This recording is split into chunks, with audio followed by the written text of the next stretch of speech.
Welcome to Animal Football Insider, your weekly look into the happenings of your Super Bowl champion Tampa Bay Buccaneers, the Florida Gators, and all things related to football.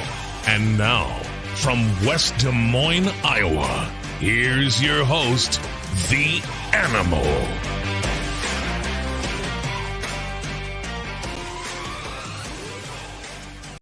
Yes, everybody. On a night in which the anticipation is building, the excitement is just flowing through the air, and you can understand that football is just right around the corner as we get you ready for what's going to be a jam-packed full of excitement on this edition of the Animal Football Insider.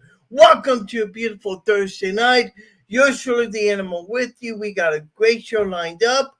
JP Petersen of the JP Petersen Show online does a great job with the show. But, more than that, JP has been a staple for Tampa Bay sports media for a long time to come. We're going to talk all about that a little bit later on the show. My Florida Gator game joining us as well. They're kind of in a kind of like a mediocre mood, but hopefully with them coming on my show, hopefully be a great show tonight. And we'll bring you all the fun and the excitement of what's going to be a great show. You're truly the Animal. Glad to have you along tonight. We got Monday Night Football. And from what I understand, I believe that it's going to be, let's see here. I really don't know who's playing on Thursday Night Football, but I'm sure I'm going to find that out a little bit later on here. Somebody will be more than happy to inform me of this. I want to say hello to my good friend Peter Galens.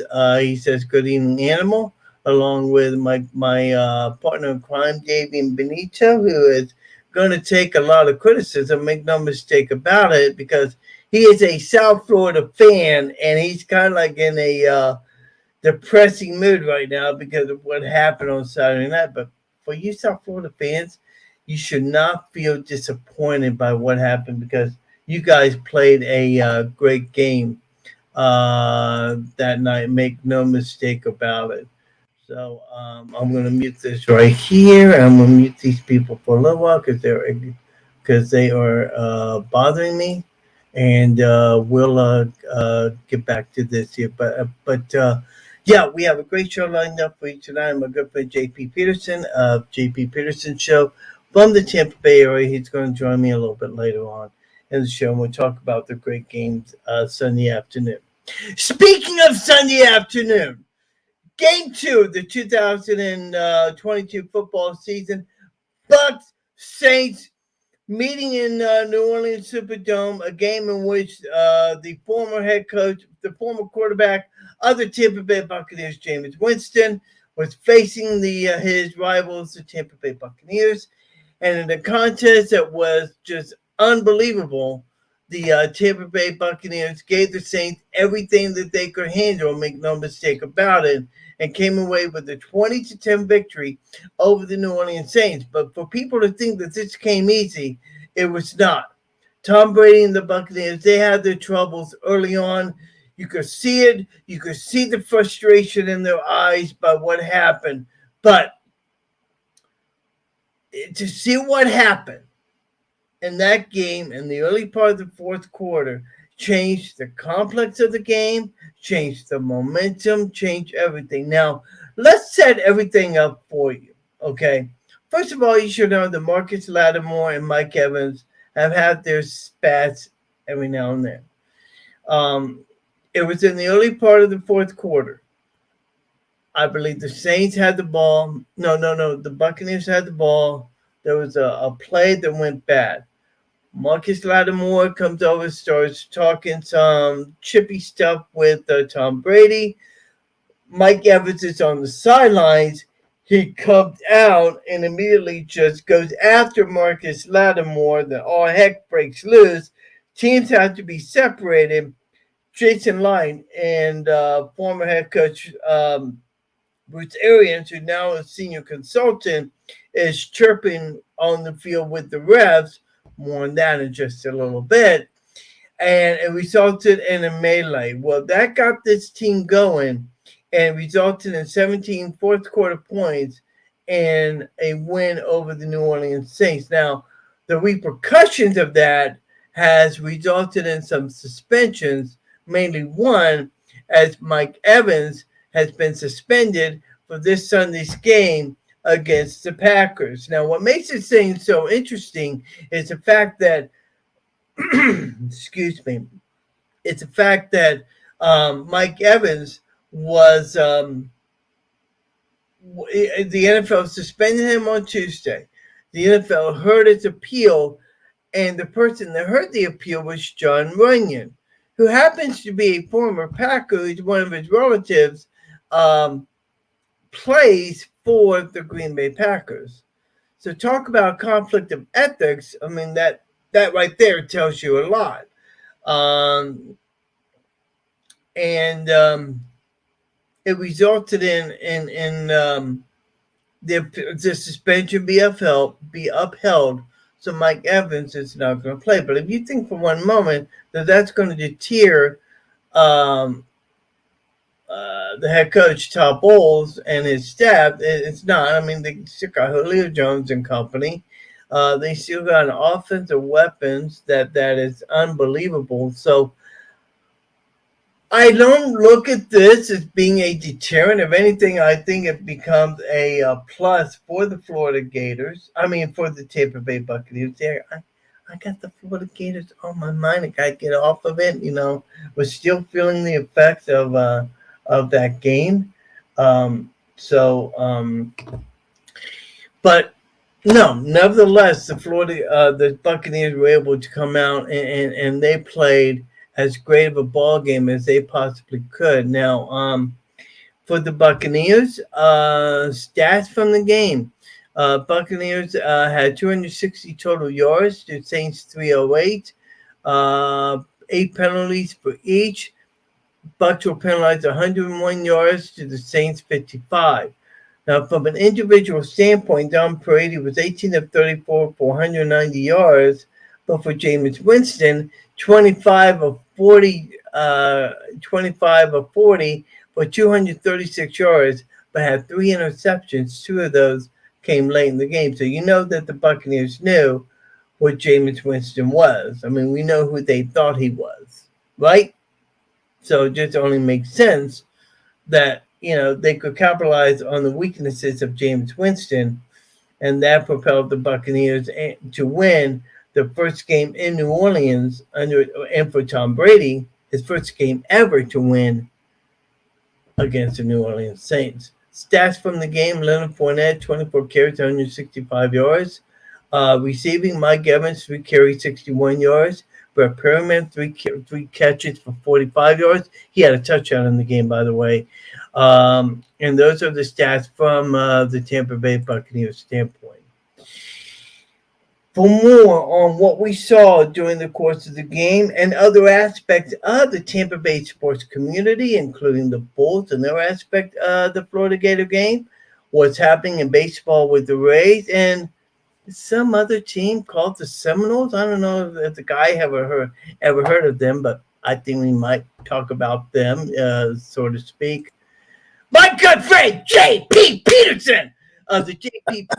Show does a great job on Twitter, but more importantly, where I know J.P. Petersen from is his time as sports anchor for WFLA TV and News Radio 970 WFLA. Just a great guy, just one of the classiest people you ever want to meet until he gets done with this show, and then he'll talk bad about me, but that's another story. J.P. Petersen, buddy? for you to join me, my friend. Hey, man, sorry I'm a little late. I was watching the Rays. I got a little distracted. They actually scored some runs. I don't know. No, really. No, that's unbelievable. Yeah, my God. I don't know what the hell's going on. Oh, my God. Maybe if this keeps going, maybe they may have a run at the playoff spot. I don't know about that. At least they stopped fighting each other for tonight, I guess that's good. Randy Arozarena and Yandy Diaz aren't beating each other up, so. We're gonna get into all that. We're gonna get into all that in just a minute. Let's start our conversation with what happened Sunday afternoon in the Superdome between the Bucks and the Saints. It was a great. Look. I think it was a great game. Great fun behind win. Tom Brady was more frustrated than Mike Norvell on the sidelines after three interceptions in a football game. But no seriousness. Brady was not happy with the start of the play of this game, of the way the game was going. Yeah, man. I mean, guys are dropping passes. The Bucks have the most drop passes in the league. The offense has just not been clicking for him, and we got a lot of receivers that are out. The offensive line struggling a little bit, and they're going to run the football, and that's the good thing. They're going to run the football, and I think that's good for this team. It's the Todd Bowles stamp on this team, and you know what? It's probably going to prolong his career, certainly this year, where he's not going to get beat up as much when you're running the football that much. So I applaud Todd Bowles for doing that, and the defense is going to carry this team early on while the offense is settled and the receivers get healthy. It was really most of it. Leonard Fournette running the ball for 65 yards during the course of the game. I mean, it was a great way for Brady to try to get back in the game. But of course, the big story in the game is what happened. I think was in the early part of the fourth quarter, late in the third quarter. I mean, quarter maybe. Yeah. That was. I mean, that was unbelievable. Well, it really wasn't because we've seen Mike do it before. It's not the first time, and I think that's why he got suspended more than anything, because he's a repeat offender. And as much as I would like to, and I did think it ignited the team. And there comes a time in a game where I thought the Saints were beating them up. I wouldn't say beating them up physically, but it was a tough fought game. And at some point, you got to stand up for your quarterback. You got to Marshawn Lattimore crap.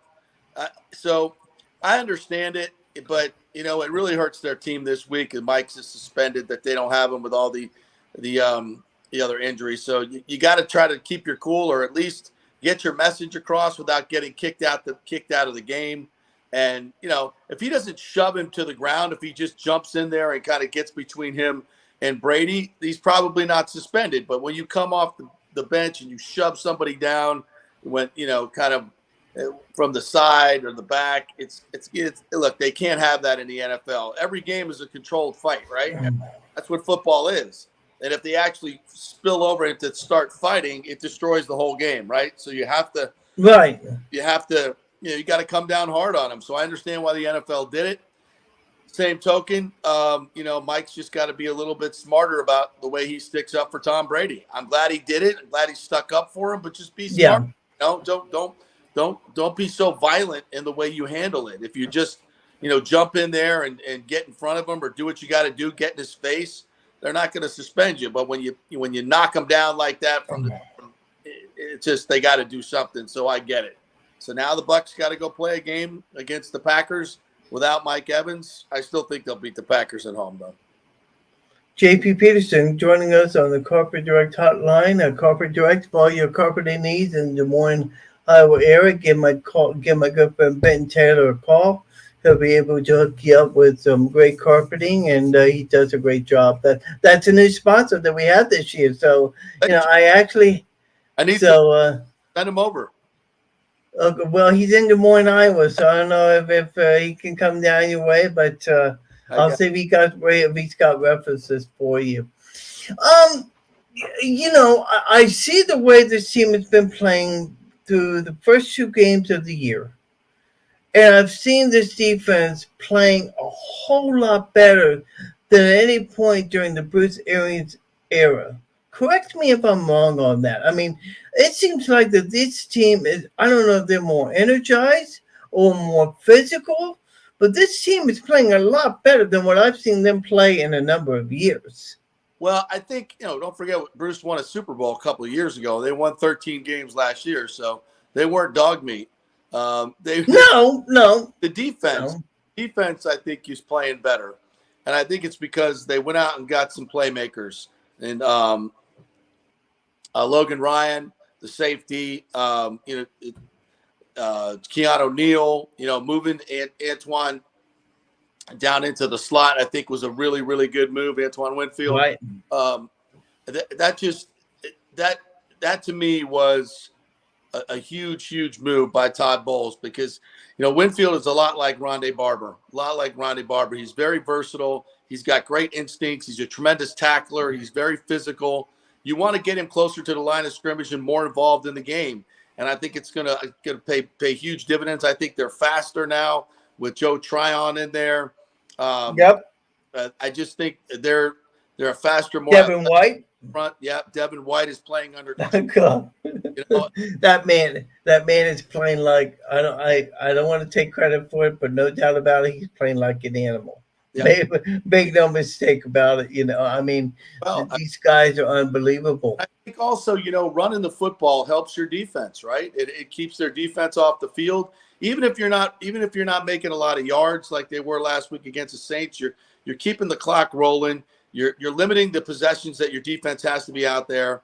When Arians is throwing the ball around, sometimes those are quick possessions and your defense doesn't get a rest. There's more possessions in the game. So this allows your defense to rest a bit, be fresher in the fourth quarter. And would they get 4 turnovers in the fourth quarter there against the Saints? So, yeah, man, it is, I think the defense is going to be their calling card this year. I really do. I said that in the preseason. I'm sticking with it. This defense can win a lot of games for them. And if Brady, this offense doesn't have to put up 35 points a game like they did last year. They can make the plays they need to make to win, like they did on Sunday with the big play to Petersen. That's all they got to do. And I think that's the formula to win this week against the Packers. The Packers are struggling in terms of getting the ball downfield to their wide receivers. Their offensive line is a shambles right now. For whatever reason, Aaron Rodgers plays like crap in Florida, in the state of Florida. I guess it's too hot for him down here.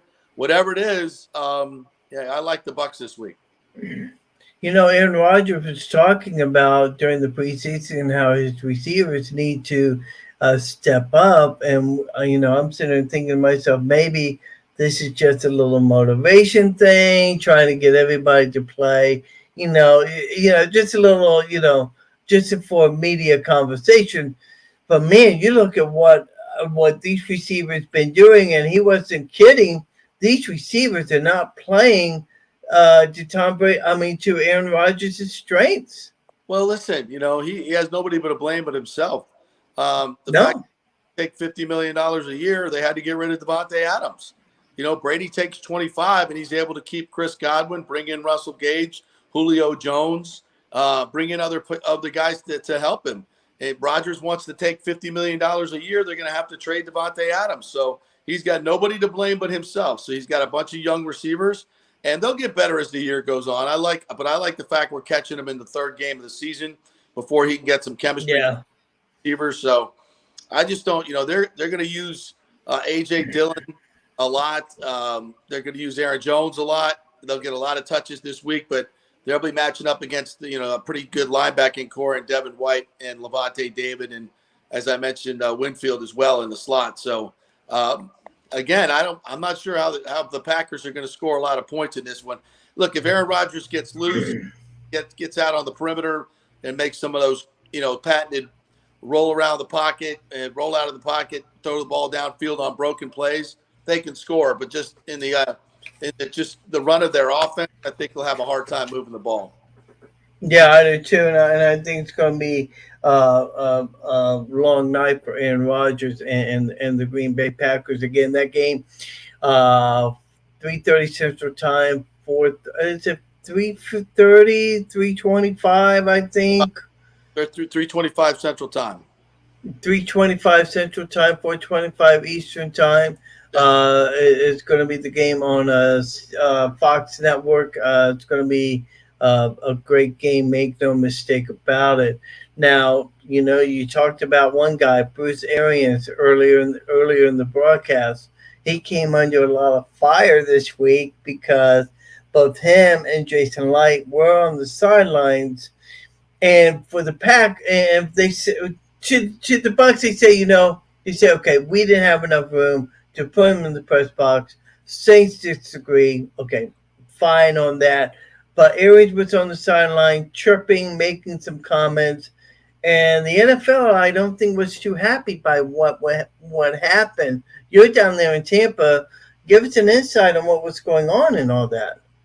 Well, they gave him, some press box seats, which I don't think any coach or front office person wants to be in the press box, especially those two guys who are going to be chirping the whole time during the game. They can't keep their mouths shut. And I say that with all endearment. They love football. Right. They're both emotional guys. They're going to sit there and react to plays. They may say something out loud, which, of course, if they say it, the press is going to write it down. And then, they're not going to be able to be themselves or enjoy the game or even help their team if they're sitting in the press box. So instead, they decided to go down to the field. So I get that. I get it too. Listen, it's an emotional game. Arians is going to have a hard time keeping his mouth shut. You want to put the blame on Arians. I put the blame on the officials. The officials, that was one of the worst officiated games I've ever seen. That's Hockley kid. I think it's Sean Hockley. Yep. And his crew calls a bunch of ticky-tack bullcrap. They called 3 personal fouls. All were stupid and ridiculous. Yes, they were. So you get the players are out there frustrated. They're allowing the Saints defensive backs to basically mug the Bucs receivers as they run down the field. They're not calling illegal contact after 5 yards. So, the coaches are going to get pissed off. If they officiate the game the way they're supposed to officiate the game, they wouldn't have these issues. So, there's a little bit of blame that needs to go on the officials too, because that game was officiated horribly. I agree 100% with you, and why they, and I could agree with Bruce Evans suspension, but Marcus Lattimore, he also should have accepted responsibility. He also should have been suspended a game. They didn't bother to suspend him, and I don't know. If I'm Mike Evans, I'm very upset by it. Well, now look, he deserved the suspension. I'd like to sit here and say, "Oh no, I'm not saying you're wrong by that. Yes, I know he deserves the suspension, but Lattimore just is equally to blame." Yeah, absolutely, Lattimore has been the instigator in all of these incidents. Oh my gosh! But listen, you can run your mouth all you want, unless you say the magic words, you're not going to get ejected. So you got to, Mike Evans has to learn not to take the bait. Mike even talked about it before the game. Bowles even talked about it. Lattimore's going to be chirping the whole time. He's going to try to get in your head. He's going to try to get you to do something. And you know what? He did. He won. And so you got to say don't take the bait again. I'm gonna take the counter argument on that one point where you said that Lattimore won. I actually think he lost, because I think that served as the point of the game that the Buccaneers actually stepped it up and actually just came out and just blazed like crazy and helped the Bucs to defeat the Saints. So from a game standpoint, I think the Bucs won on that concept. From the suspension standpoint, I think that the Bucs lost on that. So what are you going to say? But I agree with you. I'm sorry. Say that again. No doubt, it gave the Bucs some fire because they scored 17 unanswered points after that. Yeah, and it just caused that Microsoft tablet to hopefully be repaired after that throwdown that he had. I tell you what, he was pissed. They got plenty of them. It's just unbelievable. Yeah. You've been down there in Tampa. You and I agree. We think the Bucs are going to win. I think they're going to win as well. I think it's going to be a great game. Make no mistake about it. Again, 4:25 Eastern Time, 3:25 Central on Fox. It'll be in Tampa. Is that game sold out, by the way? Of course. They're all sold out, bro. Everyone. I thought they were, but I just want you to be concerned. They even put in 4,000 extra seats this year in the south end zone. Sold I saw that. Yeah. I saw that. So it looks like I can't be able to come down for Christmas and watch them play. So that's just unbelievable in itself. Well, unlike the Buccaneers, because I primarily talk about Bucs and Gators and all that. let's switch our conversation to South Florida for a few minutes. Okay. They took on and I want to take this from a South Florida perspective. They played the Florida Gators on last Saturday. They came in with a great game plan. A botched kick is what costed them the game. Make no mistake about it. But I think for the Bulls head coach and company, I got to think they come away feeling very good about what they did. Yeah.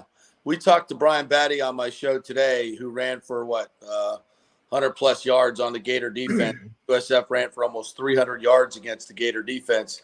And Brian said it. He said it gives the whole team a whole set of confidence as they go up to Louisville for a noon game on Saturday.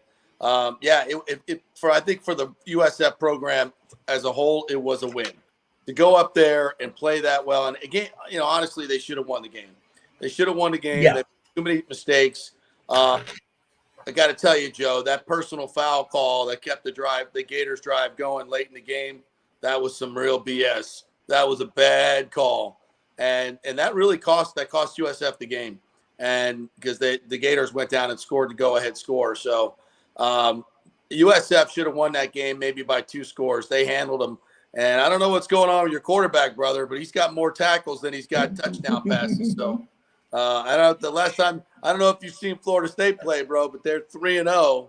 They're 3-0, and they just got. And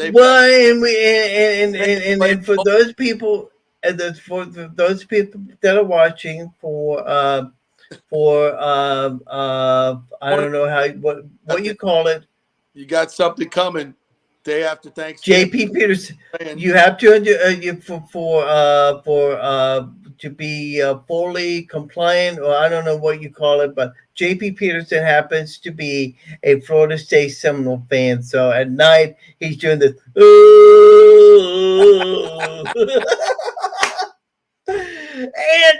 I kid a lot about Florida State. I really do. I tell people I hate them, I can't stand them, but in all reality, I mean that is a program that I've had a lot of respect for throughout the course of the years. Yes. I love it, and I love the spirit that they bring to college football. Absolutely. Now, Mike Norvell, well, that's another story with that situation and how he's doing. You're right; they're 3-0 on the year. They played a great game against Louisville. But one game does not make a season. We all know that. Yeah. Are people that you talk to within the program, are they still happy with Norvell? Are they like lukewarm to him? I mean, what's the feeling with the program right now? They love Norvell. They love what he's doing. He works his ass off. He's uber organized. He does not miss any details. I don't know if you saw the video I posted of his pregame and postgame speeches at Louisville. He's a very incredible emotional leader, great motivator. He's the real deal. He's the real deal. They had a couple of big recruits the last couple of days. They picked up some really good commitments. So I think they've turned the corner and they're on their back to national prominence. I really do. I think Norvell's doing a great job. The people in the program love him. The fans love him. It took a while for him to, take out the trash that was left over from previous regimes, Jimbo's and Willie Taggart's. But they finally got their guys in there, and he's changed the culture. And tell you what, that team, that win the other night, Louisville's not the greatest team in the world, but they lost their left tackle. I'm talking about the Noles. They lost their left tackle. They lost their quarterback and their emotional leader. They lost their best defensive player, Jared Verse, and a couple other guys. And, they got behind a couple times, but they kept fighting, got the win. So I thought that was really, really impressive. And so we'll see. They're 3-0. They got Boston College coming in. They should win that one. And then they got Wake Forest, NC State, and Clemson. So we'll find out what they're made of when they go through that stretch. David Benito asked the following question. It's a South Florida Bulls fan. Asks, is that a definite that the game will be on Black Friday, the Florida State game? Yes. Okay. All right, I wanted to double check that. That's good because I'm off on Friday to be able to watch that game. Make no mistake about it. You're down in the Tampa Bay area. You're on top of the sports scene. Um, the Rays and their situation and everything that's going on. They announced recently that they're gonna discount tickets for the run to the playoffs and all this sort of thing. Is this too a little too late in what they're doing right now? I mean, I know the Rays are a great baseball team and they're doing everything they can, but is it a little too late for all this? Yeah, I think. Look, the relationship between the Rays and their fans has deteriorated tremendously. The fans have had to put up with all this crap from the owner trying to move the team to Montreal, the split season plan, Mm, with a new stadium in Ybor, telling them, "Oh, this is the greatest thing since sliced bread. We're going to be here forever," and then they don't want to pay for half the stadium. Then they come up with the stupid sister city deal. The owner is constantly talking about, he doesn't have any money. Nobody goes to the games, which is all bull crap because he makes a ton of money off TV and everything else. He's defrauding his partners. It's a bad situation. You oh, haven't I've not heard about defaulting his partners. I've not heard that thing going got on. the lawsuit. Yeah. Yeah, his partners are suing him, and Oh wow. for defrauding them and him reneging on his fiduciary responsibilities. He screwed them over tremendously on so many Oh ways. wow. Yeah, he's not, look, in my opinion, he's just not a very ethical businessman. The way he's treated his partners, the way he's treated the city of St. Petersburg, the city of Tampa, he's not negotiated in good faith in any way. And I think the fans are just sick of it. I did a bit of a rant yesterday on the show, and it's just because stadium is in the worst location of any baseball stadium, any stadium in America. I was going to ask you about this. It's a terrible stadium in and of itself. It's just awful. I agree. Like walking into a Walmart. He won't invest in the team. He has the sixth lowest payroll again this year. Don't believe in these contracts that he hands out to Wander Franco or Tyler Glass. Now they still have a lot of cheap ball players. They won't go out and spend money on legitimate power. I had John Smoltz on my show the other day, and Smoltz, he was talking. I said, look, the Rays have kind of figured out the regular season, how to win in the regular season. But he said it's going to be really tough to win a World Series if you don't invest in real position ball players that can hit, that can hit for power, consistently drive in runs. And, those guys are expensive. And the Rays just refuse to go out and spend money on them. Are you on the record to say that you like to see this team move to Tampa? Oh, God. I mean, Saying that for I 20 mean, I think it would make the best sense. Well, And it's not. this is the animal, so But It shouldn't even. I mean, to me, look. I mean, to me, it makes a lot of sense. You move it to Tampa. You can move it to either to the downtown where they're talking about by where the Lightning play, or even move it to the fairgrounds where it is. I think it would be the best place for them to play. I don't know about you, how you feel about that, but I mean, Either one would be 10 times better than St. oh Petersburg. my gosh, yes. Not to say that there's anything wrong with downtown St. Pete. It's a beautiful place, and frankly, doesn't need a baseball stadium. They'd be stupid to spend $1 billion on a new stadium in a terrible No, location. It's still no. a location. You can put a new stadium up. That'll help a little bit for the first few years. People who want to see the novelty, but after a while, they're just going to get tired of driving over there like they always do. And the people who live over there don't go to the games. If the demographic people that live over there can't afford to go to the games or don't go to the games. So why would you put it over there? That's just stupid to spend more money on that. And I will say this. If downtown is better than the fairgrounds for me, because baseball is an urban game. It's the Monday through Thursday games that you got to get people to, right? And so you need people who are going to walk out of their offices or live close to the ballpark within 30 minutes to populate those games. And downtown Tampa, there's 2.4 million people within 30-minute drive. In Petersburg, that number is 600,000. It's a no-brainer. Yeah. Close to Orlando, The Bright Line is coming from Orlando in a couple of years. You're going to have mass transit coming into downtown Tampa that's going to drop off right by Ybor City, where the stadium's going to be, which is another reason to have it downtown and not at the fairgrounds, because they're not going to be a stop at the fairgrounds. So it all makes sense. Look, the Lightning have sold out, I don't know, almost 300 games in a row now. Incredible. Is that true? 300 games in a row they've sold out? 310, 315, or whatever it is. Oh my gosh. God's sakes, baseball, we all grew up playing baseball in Tampa Bay, right? We love the sport. There's a great baseball history here. The problem with this franchise in terms of attendance is all about the owner, about location, about stadium. And that's all easily fixed. Build the stadium. First of all, get rid of the owner. We've done it before with Vince Namoli. This guy's running the right. This guy's pissed off everybody here. He's pissed off the fan base. He doesn't want to be here. Get him out. Let him go buy another team. Let him go buy some other squad. Give him an expansion team to take somewhere else and get new local ownership here, and this team will thrive. They'll build a stadium on the right side of the bay, and they'll thrive. It's not rocket science. Is he against building a team in St. Pete, or is he just? Is he against building a stadium in Tampa? I mean, what's Sternberg's beef? I mean, it just seems to be a no-brainer to build it in Tampa.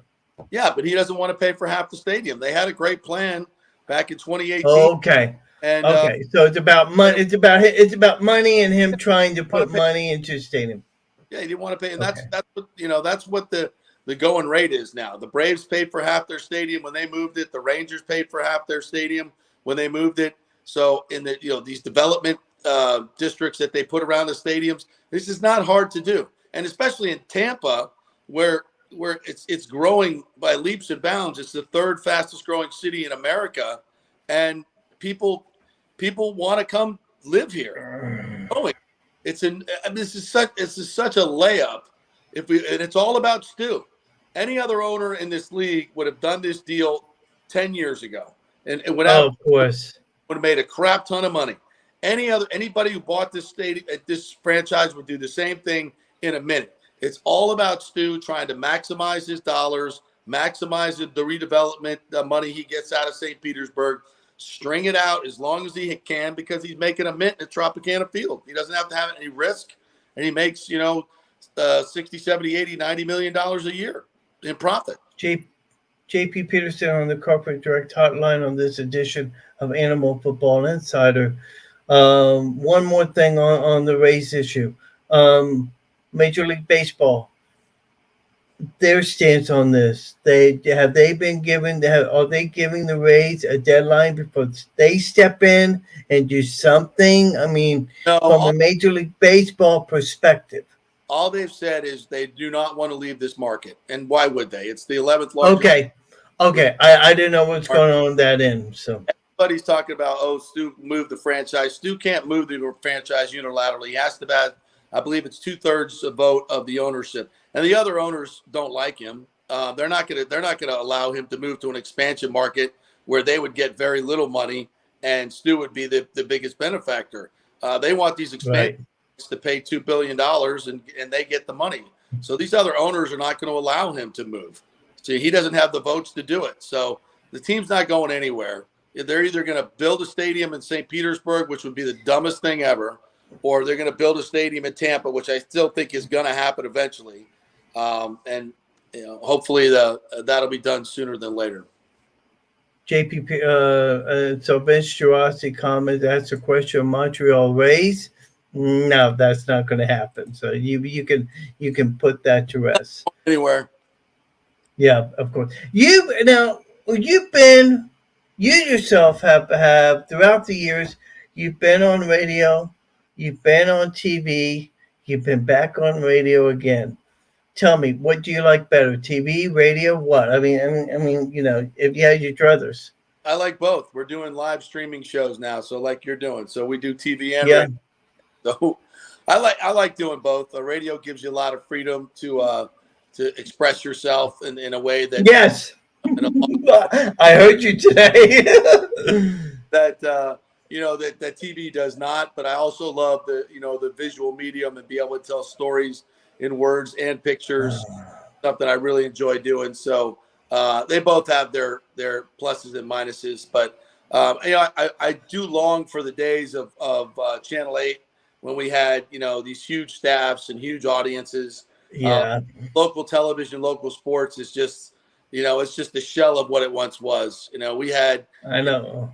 with Chris Thomas and Dick Crippen, Yes. Yes. Warren, great producer Dave Cook. Yes. So many great people over there at Channel 8 when I was with Gail and Bob and the whole crew, and we were doing hour-long pregame shows, network quality pregame. Yeah, right. And they on Sunday nights, so that was the golden age, man, of television here. Man, tell me about it. Part of it. I cannot let you go without talking about one of our good friends and somebody that you worked with on the radio side at News Radio 970 WFLA. Our good friend Ted Webb passed away over a year ago. I mean, that's how I got the nickname of Animal. I'm sure you know that by now. Yeah. You used to call in on Saturdays when you did a radio show, and I used to bug the crap out of you at times. But I mean, radio lost a good voice in Ted Webb, and to this day, I think about him almost every day. Yeah, you know what? He was a pioneer. He was a pioneer in early sports radio in Tampa, maybe the first sports talk guy we had in this market. And everybody knew Ted Webb, and it was, he was the guy that was the trailblazer to start all stations. And we need more sports radio in Tampa, and we're hopefully going to be bringing a new station to Tampa here pretty soon. So stay tuned. Keep me posted. Yeah, keep me posted on that. I love to take the whole hour, but I know you got things to do. I know you want to watch the Rays and also football. Browns are up 13-7 right now, so I'm gonna let you go do that. Thank you. I gotta keep in touch with you. You're more than welcome to join me anytime. I think that link that I gave you is the same link. If you have a free Thursday night, sir, you are more than welcome to join me, and especially during the week when the Gators take on the Seminoles, we have to bring you back on. All right. Well, we'll tape it before Thursday because that's Thanksgiving. So, if you want to tape it. No, we're doing it on a Tuesday night. All right, sounds good. Give me a call. Okay, we're doing it on Tuesday night. I will keep in touch with you, JP. Thank you so much for joining me. You're awesome. God bless you, man. And we appreciate you being a loyal listener. Love you, brother. You do a great job. You're such a passionate sportsman. It comes through in everything you do and talk about. So we love it. Good job on your show and continued success, my man. Thank you. I hope you keep watching. Thank you, JP. God bless you, man. Thanks, man. God bless you. Thank you, JP Petersen, the host of the JP Petersen Show. FSU graduate, loves the Seminoles.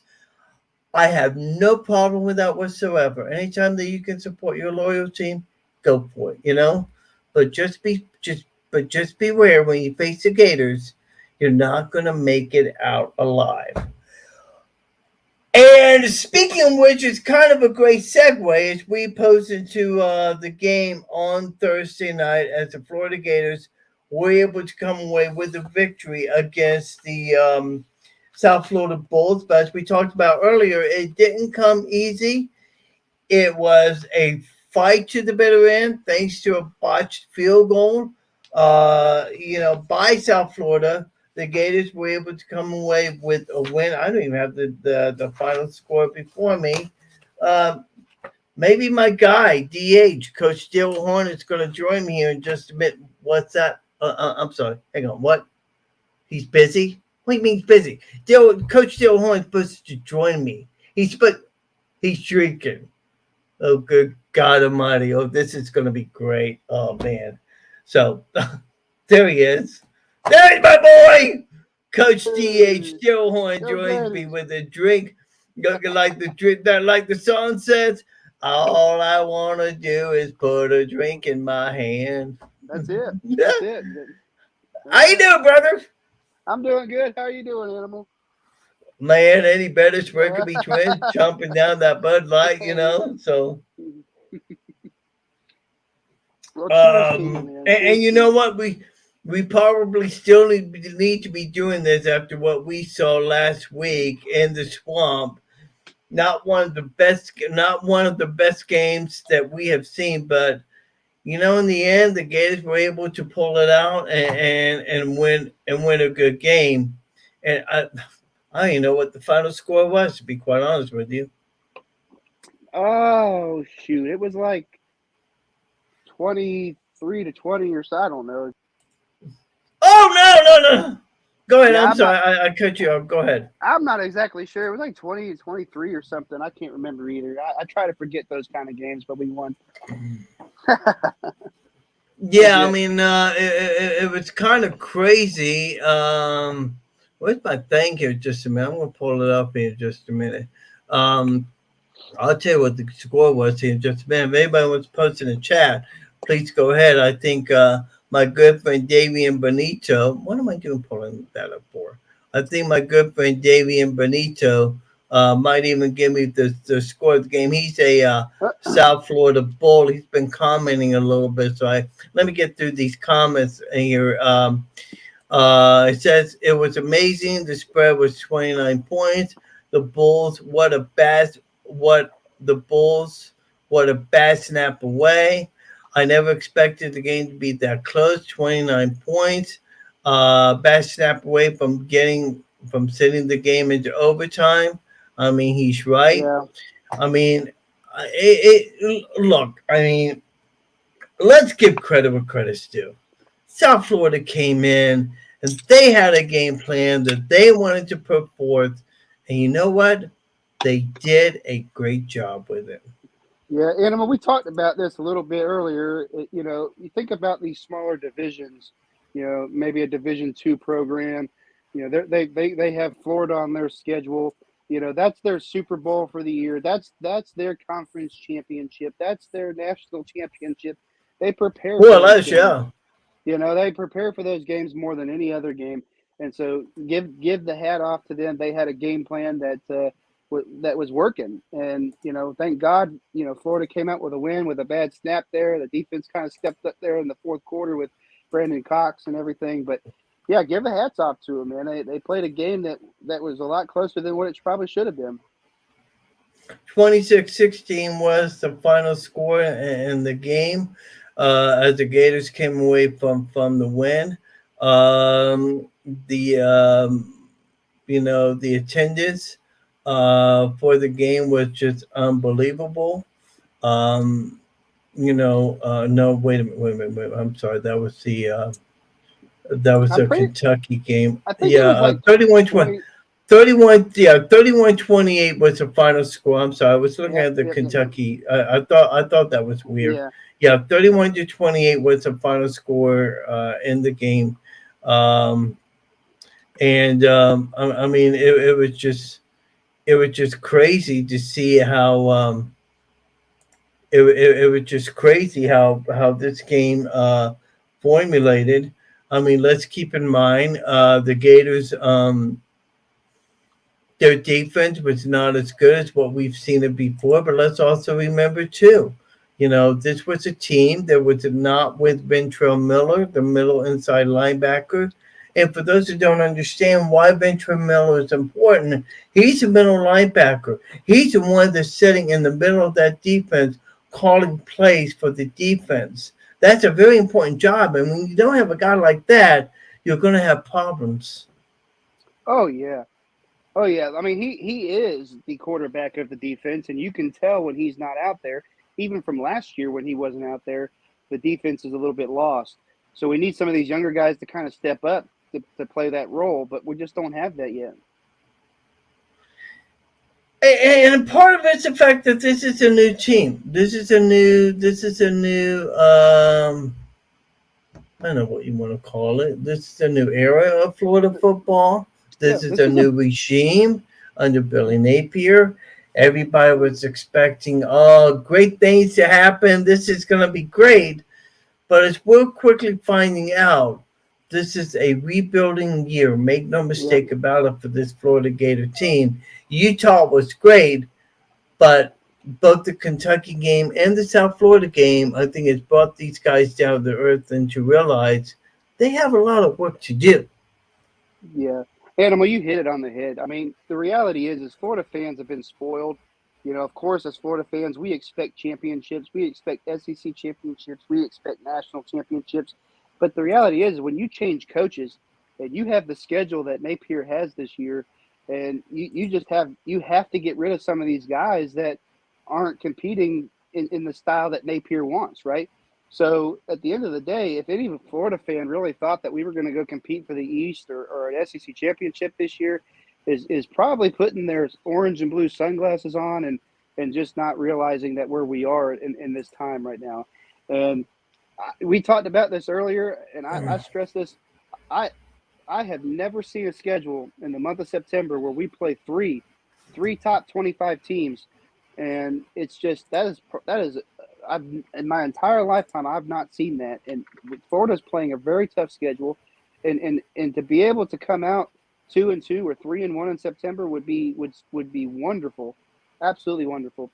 What I've had he's Florida. talking, Yep, what he's talking about, Utah was ranked number 7th at the time. yep. Kentucky is number 20, which we lost to 26-16, and now we take on Tennessee, which is going Number to be this 11. Saturday. More in Tennessee in just a few minutes, but you Yeah, know, they're number number 11, 11. 11th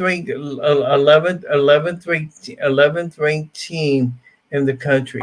Um, but you gotta look. I went back and I saw the game, and I didn't see the whole game in its entirety. It's kind of like a 45-minute, short play where you get rid of all the commercials and all that. So that's what I was seeing, and for the most part, I was seeing a Florida Gator team that was getting dominated, but not dominating the way that everybody would think. I mean, South Florida came in with a great game plan. They took the Gators straight down to the wire, and I don't think it's a case of the Gators playing bad. I think it was South Florida coming in with a great game plan and exposing the Florida Gators, unfortunately, for what they are. Yeah, I mean, like we talked about, we got to give them credit for what they did. There were some key mistakes in that game that really allowed them to stay in it. I mean, it was a 14-point game at one point, and we just kind of couldn't get off the field. We couldn't get our offense going. We threw some interceptions. We allowed them to stay in the game just from our own fault. And because of that, it was closer than what it was. Scotty Lutz also joins us on this edition of the Hey, Animal Scotty. Football Insider. Um, as we join you, I mean, as a Florida Gator fan, you're looking at everything that what has happened. I mean, you're kind of worried by what they did, but at the same time, I think you come to the understanding, okay, this is one of those bad games that we were lucky to get away with. Scotty. Yeah, I'm not gonna lie. It was a very ugly win. We should have beat Florida by more. But at least the good thing about this ugly performance is hopefully this gets our team hungry for Tennessee, which is going to be another tough game. And honestly, this Tennessee game is a very big game because it's a crucial game for our team, but at the same time, it's a crucial game for them because they're very hungry for vengeance on us after we have had their number for so many seasons. And now that they're favored high, this is a game that Tennessee is going to want to take advantage of because they'll be thinking, like, if they don't beat us now, they'll be questioning when. But, yeah, this is a very interesting game that I could see go either way because we're hungry for – we should be hungry for vengeance after our loss. After our struggle performance against USF, but at the same time, they'll be hungry for vengeance against us after we have had their number since, like, 2005.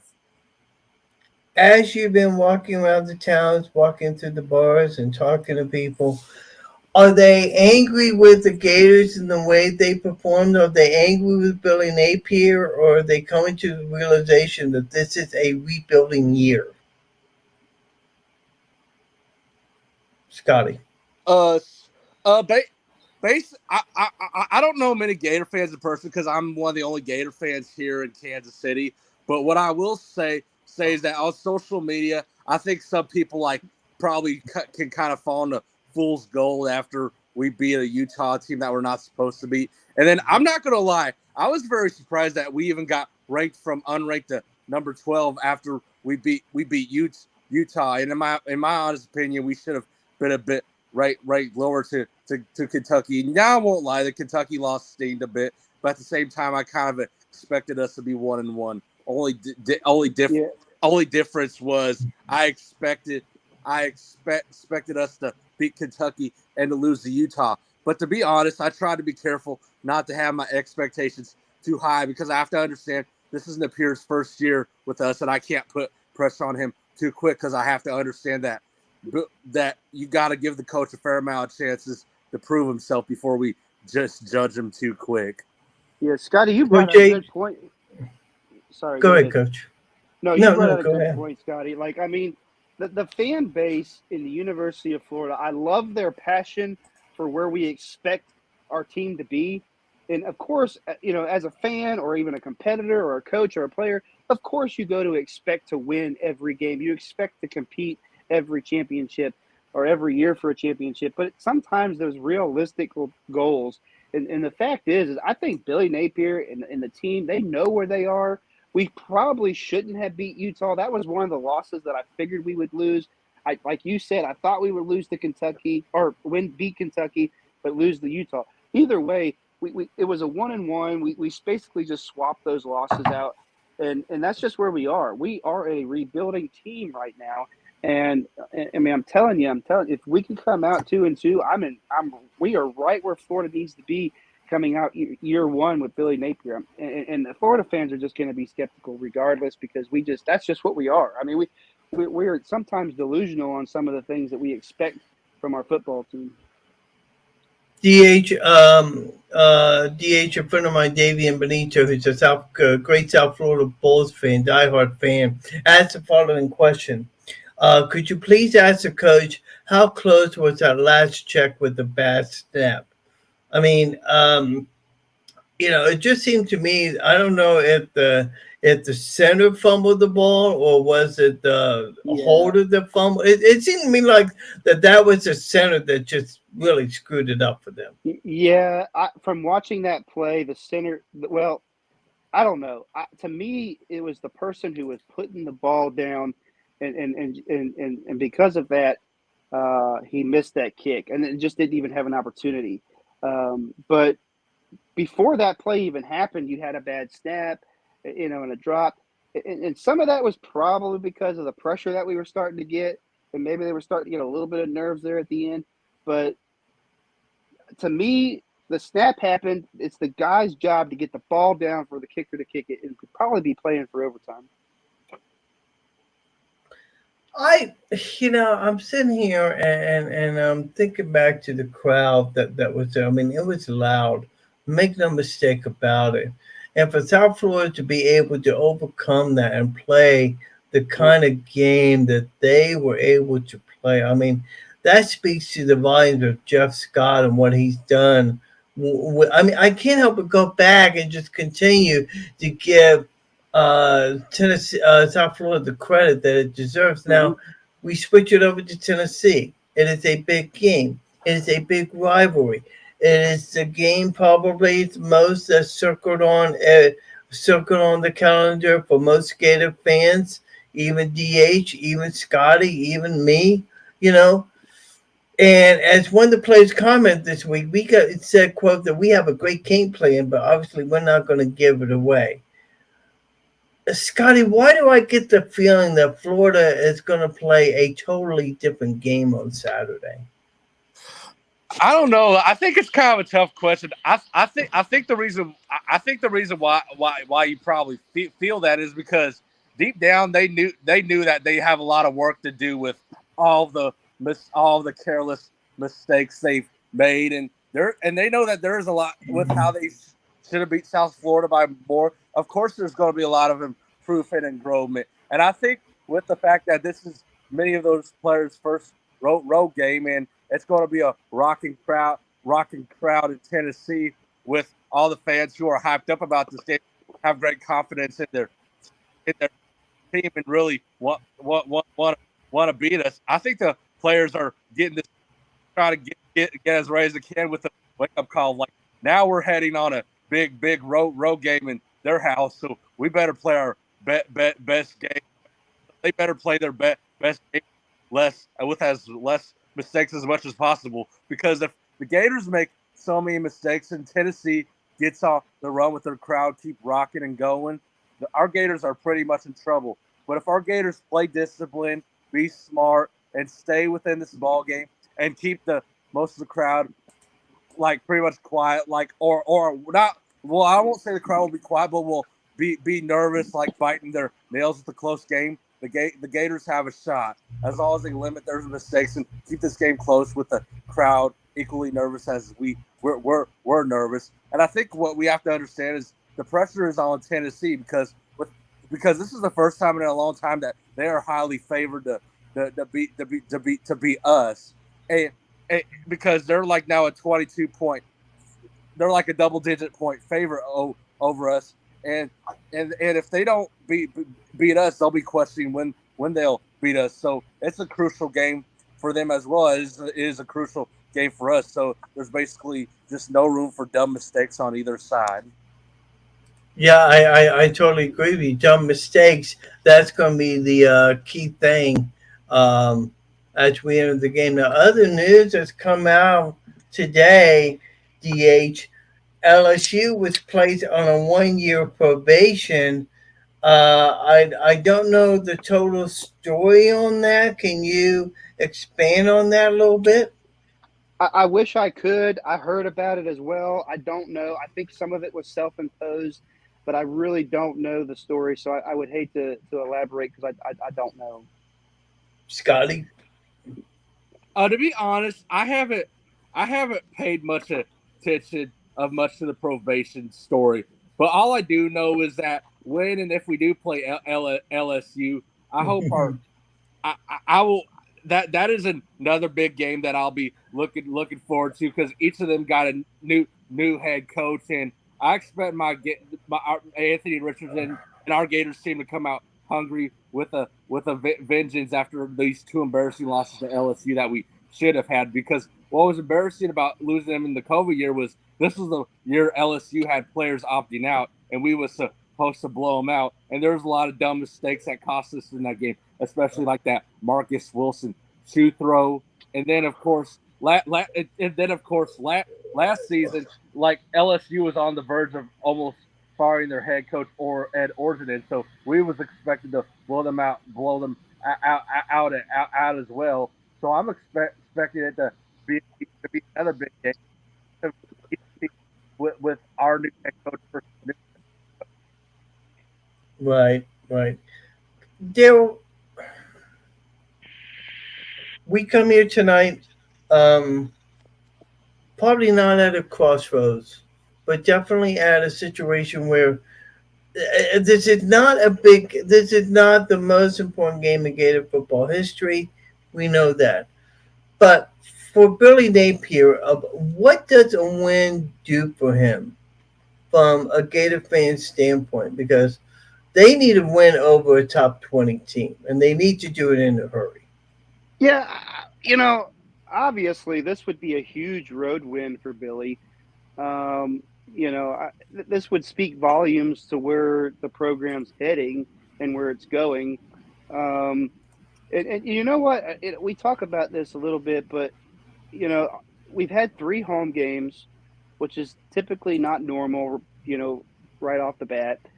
A lot of these kids that are playing, like even Anthony Richardson, this has been talked about some throughout the week through some of the fan bases, is, hometown kid, you got all this pressure, you're a Heisman hopeful, you're in Gainesville. Maybe this is what Florida needs. Maybe this is what Billy Napier needs. Go to a stadium where you're going to come out and you have 100,000 people booing at you, and your adrenaline's running, and you're just making plays. No, you're not expected necessarily to win. Like everybody's going to pick against you. Just go out there and be yourself. This might be the game that Billy Napier and the Florida Gators need to be able to take that next step. Um, will it happen? I don't know. It's really a 50-50 thing. I do not think it's a 10-point game. I think Florida will cover. But I think it's one of those games where Billy knows that Tennessee, even though a lot of us, like myself and maybe Scott, I'm not sure how old you are, but a lot Actually, of us me too. And I'll admit, like, I'm pretty much so young that in all my life of being a Gator, Gators fan, all my life of being alive, we have had Kentucky and Tennessee's number. Yeah, and I will admit, exactly. it just pains me to hurt the losing to them because you're so used to dominating them with that field of you're supposed to beat them. But at the same time, we have to understand that this ain't the same Kentucky teams that we're used to in the past, and it ain't the same. No, that is the point that people have to realize. This is not the Kentucky team that we beat 31 years in a row. This is a real football team. And this is a real exactly. Yeah. And now the rumors flowing out that Mark Stoops could very well become the new head coach at Nebraska. We're going to see where that goes. Scotty, real quick, final prediction. What do you?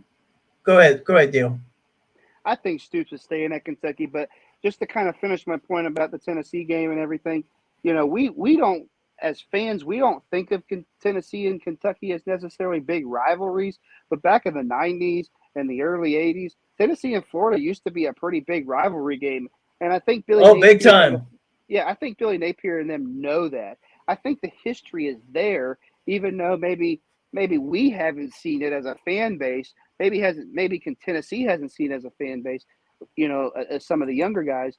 But the rivalry is there. It's a huge rivalry. It's a big game. It's not one that you circle on your calendar as like maybe Florida State or Georgia, but it is one of the ones that used to be there in the 90s. So this would be a huge win for Billy Napier if he could go up there at Knoxville and pull it off. As we close out on tonight's edition with you guys, Scotty, real quick, prediction. How do you see this game play out? My prediction, I honestly think this is going to be should be a tough nail biter game that goes down to the wire. This is one of those games that's very unpredictable that I could see go either way. I can't be surprised if my Gators win because I'm used to beating Tennessee, but at the same time can't be surprised if Tennessee wins because this is a very crucial game for them. In my opinion, I'd probably have to predict that Tennessee should probably win like 41-38, but honestly, we'll see. This game could go either way. Jill?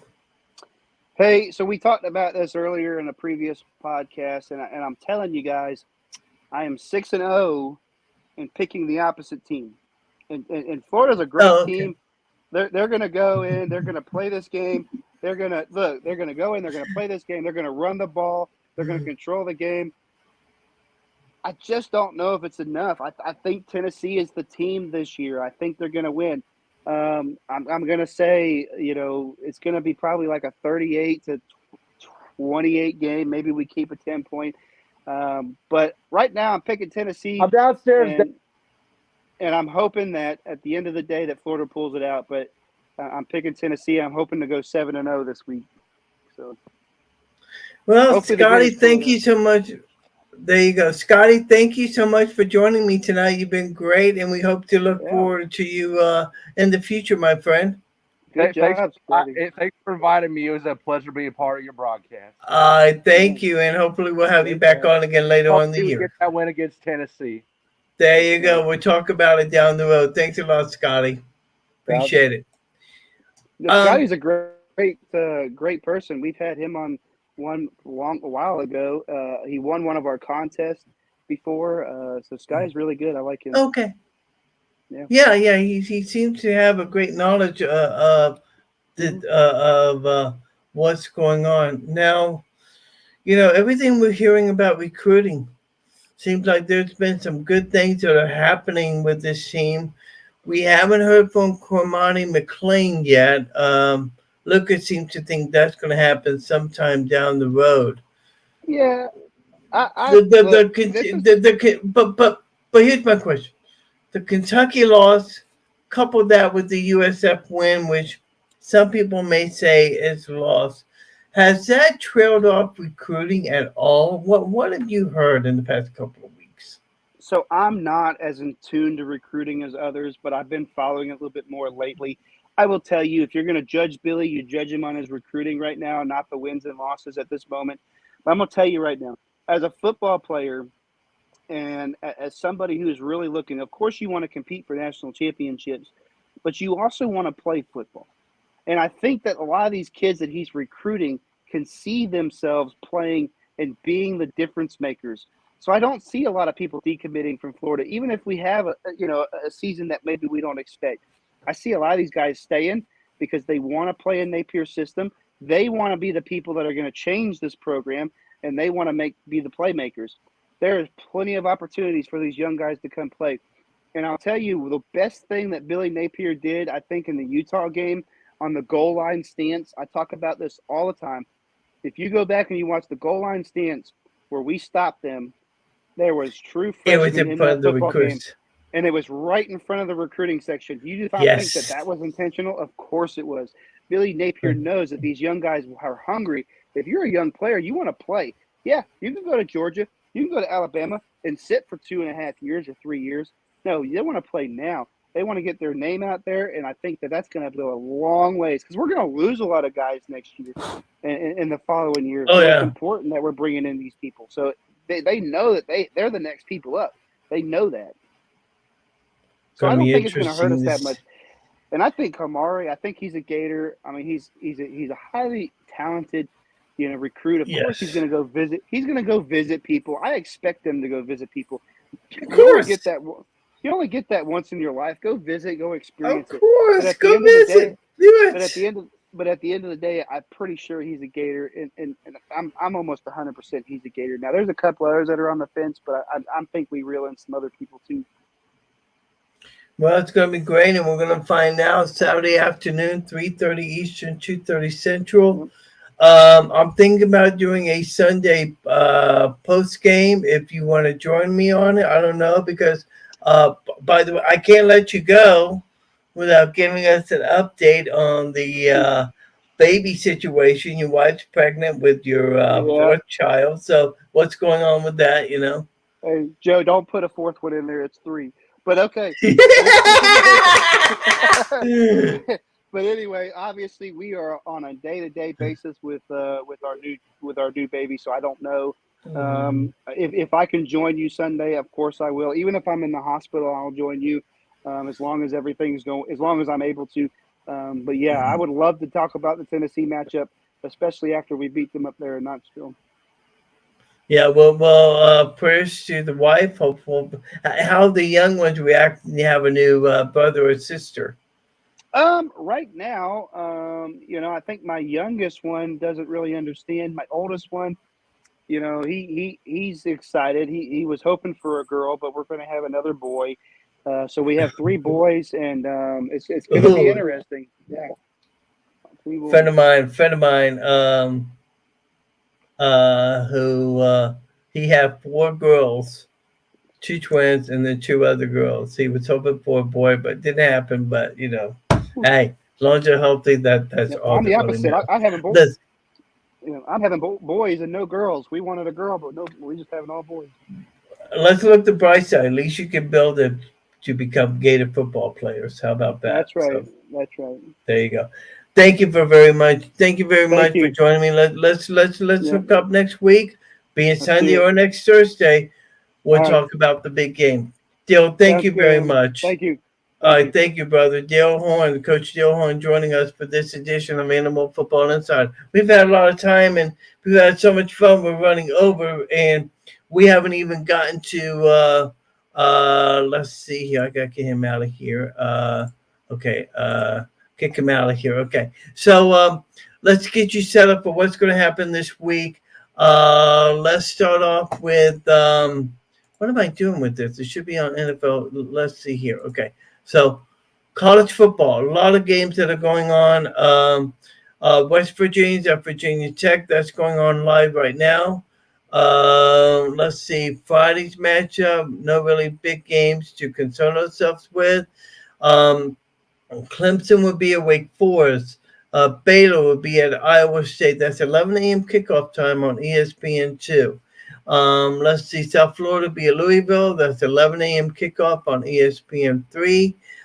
We mentioned Florida, Tennessee, 2:30 Central Time on ESPN. By the way, these times are also Central Time.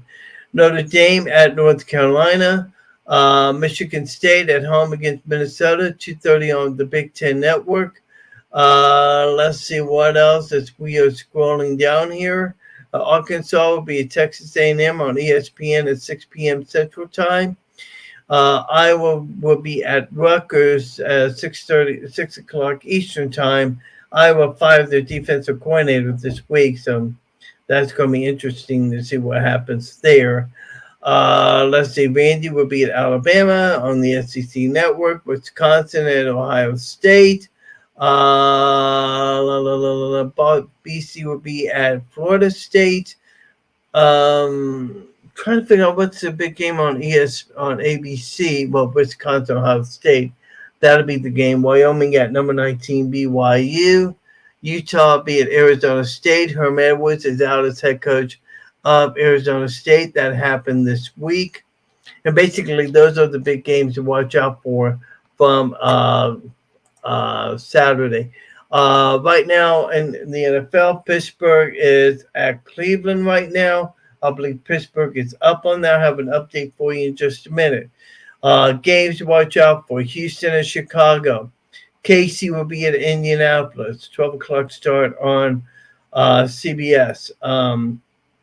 Baltimore will be in New England. Philadelphia will be at Washington. These are big games that I think will be important. Cincinnati will be at the Jets. Be interesting how well Joe Burrow handles the New York crowd.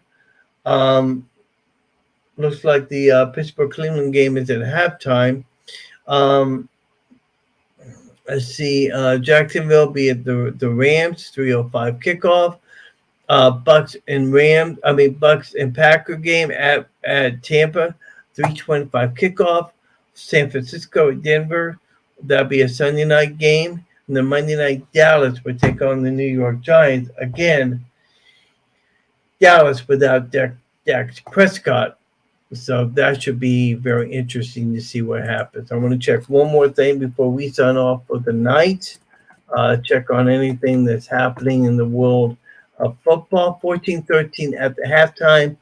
Steelers lead the Browns. Found out Tom Brady has an injured finger, but he says he's fine. No other big news coming out of ProFootballTalk.com. So that's pretty cool in itself right there. Okay, so we've had a great time tonight. I'm so glad you guys have been able to join me. We ran over a little bit. I want to thank J.P. Petersen of J.P. Petersen Show, formerly of WFLA TV, joining me, Coach Dale Horn, Scotty Lutz, and all of y'all for joining me tonight. We have had a great time. I hope you've had a great time as well. Thank you for joining me. As we sign off tonight, the Animal saying so long. We'll see you next Thursday here on the Animal Football Insider with special guest Dave Murchison of the Iowa Barnstormers. He'll talk about what's going on with the team as they get ready for their season. Talk about football as well. By the way, one other note from the Iowa Barnstormers today, Jason Simpson, former coach and player with the Iowa Barnstormers, signed to be their new defensive coordinator with the Northern Arizona Wranglers. So congratulations, Jason. Good luck to him. I am done. I'm out of here. Thank you all for joining me tonight. Y'all have make it a great evening. God bless. And as I always like to say, if you're not a Gator, you're prone to be Gator bait. Good night, everybody, and y'all have a great weekend. Thank you for watching Animal Football Insider. Be sure to join us every Thursday night here on Facebook Live.